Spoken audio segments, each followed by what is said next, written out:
Burnout, a word we hear more often than ever these days. But what exactly is burnout? Burnout goes beyond just feeling tired. It's that deep, overwhelming exhaustion that no amount of rest seems to fix. It's the struggle to find meaning in tasks that used to feel fulfilling. Physically, burnout can feel like constant fatigue. Emotionally, it's detachment or irritability. And mentally, it's like a fog that just won't clear. Burnout often stems from prolonged stress, unmanageable workload, or feeling undervalued. When our minds and bodies are in overdrive without enough recovery time, they eventually reach their limit.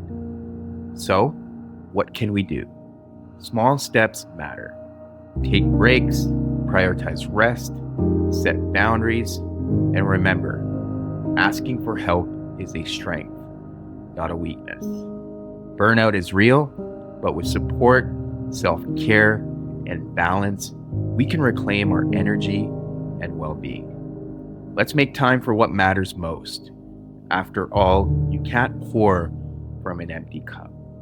Check out the latest episode of Easy Conversations that comes out tomorrow, where we talk about burnout.